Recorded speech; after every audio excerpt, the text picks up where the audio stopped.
성경책 정말 분량이 많아 읽기 어렵죠? 성경은 66권입니다. 총 1189장의 말씀으로 구성되어 있고 31,000개가 넘는 절과 78만 단어 이상의 말씀으로 가득 차 있습니다. 그 방대한 말씀 안에 흐르는 가장 중심되는 주제는 단 하나, 회개하고 지옥 가지 말라, 천국으로 오라는 하나님의 부르심입니다.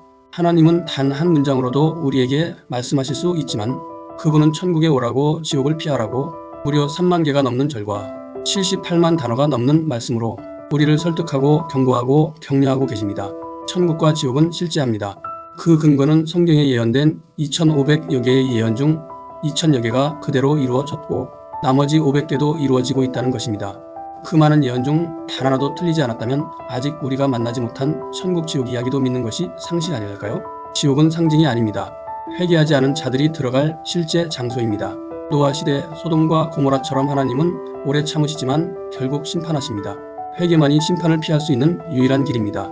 지금부터 성경 말씀에 따라 참된 회개가 무엇인지, 그리고 왜 우리 삶의 중심이 되어야 하는지를 하나하나 풀어가 보겠습니다. 제1장, 사람들이 몰랐던 회개의 진실. 많은 사람들은 회개를 단순한 고백이나 후회나 감정적인 반성 정도로 생각합니다. 그러나 성경이 말하는 회개는 그렇지 않습니다. 죄와 단절하고 온전히 하나님께로 돌아가는 것입니다. 이 죄란 무엇인가? 우리가 회개해야 할 죄의 실체. 우리가 회개하려면 막연하게 하나님 용서해 주세요 라고 하는 것이 아닙니다. 자신이 어떤 죄를 짓고 있는지를 정확하게 알아야 합니다. 그래야 참된 회개가 가능합니다. 죄를 깨닫는 가장 바른 방법은 성경을 보아야 합니다. 성경을 읽을 때 그냥 눈으로 읽어서는 안 됩니다. 묵상하되 하나하나를 자신의 삶에 비추어 보아야 합니다. 그러면 자신이 어떤 죄를 짓고 있는지를 알게 됩니다. 또 말씀을 들으면서 주변의 조언을 통해 생활상에서 발생하는 문제를 통해 자신의 말, 생각, 행동 중 죄를 깨닫습니다. 양심의 가책도 느낍니다. 그렇다면 성경에서 말하는 우리가 인식해야 할 주요 죄에는 어떤 것들이 있을까요? 성경에는 살인, 간음, 거짓말, 교만, 음욕, 미움, 탐욕, 탐심, 분노, 시기질투, 외식, 우상숭배, 불순종, 음란한 언행, 판단과 정죄, 감사하지 않음, 선을 행하지 않음, 회개하지 않는 것 등을 죄를 여깁니다. 이러한 죄는 성령의 감동 없이는 결코 민감하게 느끼지 못하며 반복되면 양심이 마비되고 회개할 기회마저 사라질 수 있습니다. 3. 왜 우리는 회개하고 죄를 멀리해야 하는가?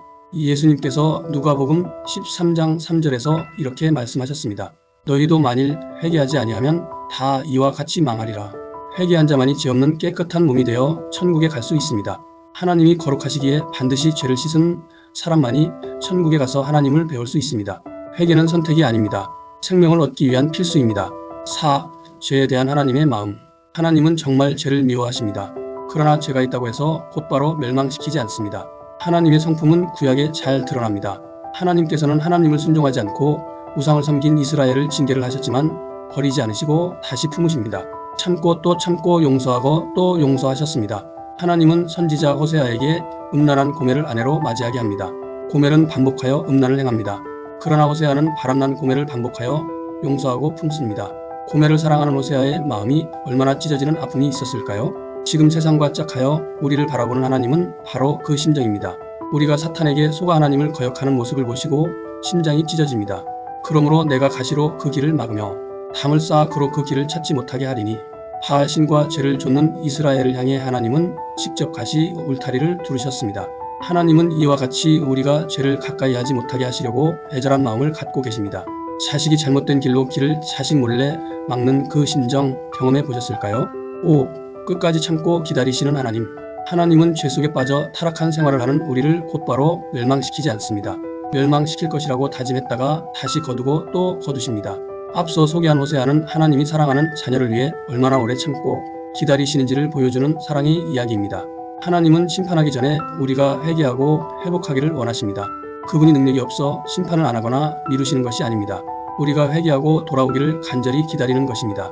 6. 나 같은 큰 죄를 지은 사람도 용서받을 수 있을까? 자신의 죄가 얼마나 무거운 것인지 깨닫는 사람은 곧바로 하나님, 저 같은 죄인도 용서받을 수 있을까요? 라는 질문을 합니다. 하지만 하나님이 용서하지 못하는 죄는 없습니다. 그 어떤 죄도 다 용서하십니다.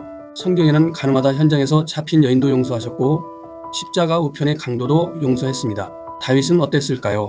사무엘하 12장과 시편 6장을 읽어보세요. 다윗이 밧세바를 범하고 그 남편 우리아를 교사살인 후 선지자 나단의 경고를 받은 후 어떻게 했는지 보세요. 수없는 나날들을 뼈를 깎는 심정으로 눈물로 침상을 적시며 회개했습니다. 그가 비록 살인교사, 간음이라는 중대 범죄를 저질렀지만 하나님은 그를 깨끗이 용서했습니다. 하나님은 그의 회개를 보고 마음에 합한 자라는 칭을 받았습니다. 그 칭호는 요셉도 욥도 받지 못한 유일한 인정이었습니다. 바로 참된 회개의 결과였습니다. 여러분은 혹시 다윗보다 큰 죄를 저질렀나요? 용서받지 못할까봐 염려하지 않아도 됩니다. 여러분이 어떤 죄를 저질렀다고 해도 다 용서하십니다. 진정한 회개란 무엇이며 어떻게 하는가? 진정한 회개는 단지 참회하고 눈물을 흘리는 것이 아닙니다.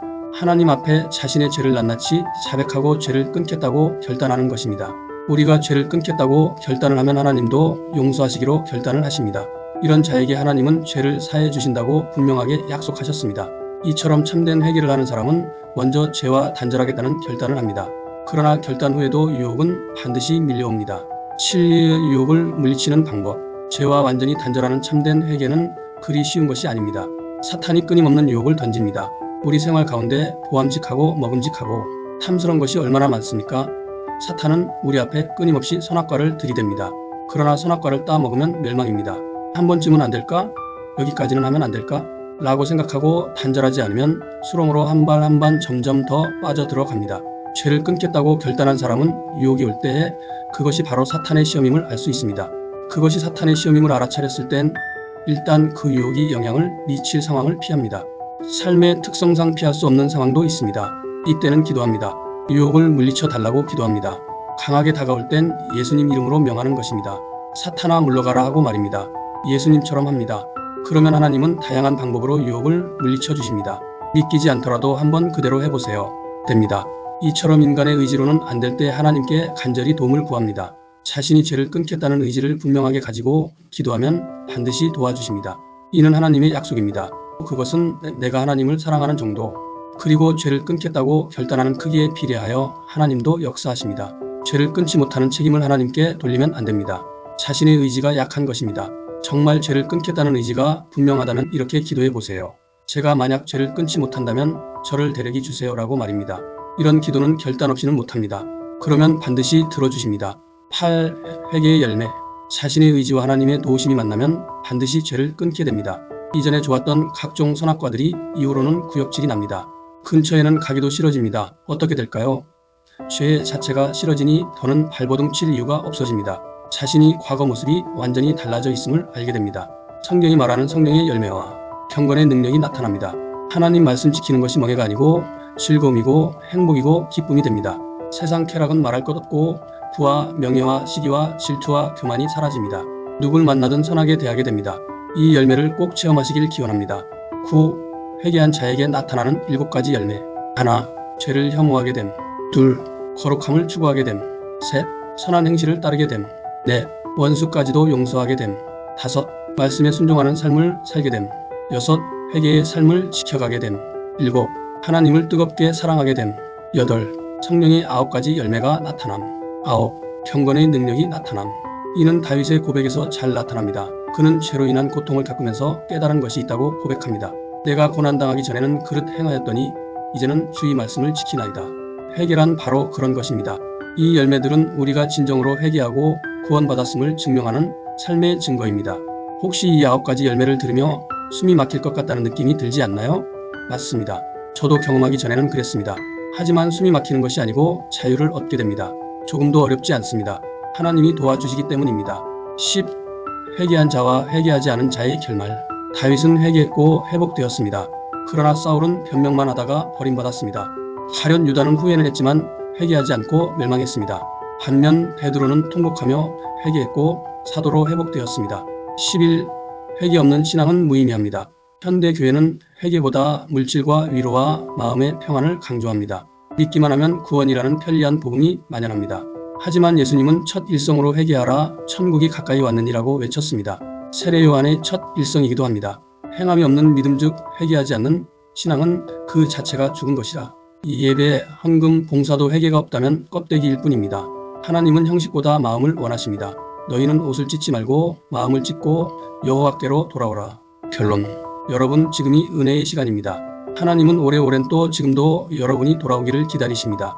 그러나 끝까지 기다리시지 않습니다. 하나님이 소돔과 고로라, 노아 시대를 멸망시키듯 언제 천국문을 닫을지 모릅니다. 천국문을 여는 유일한 열쇠인 참 회개를 소유하시길 바랍니다.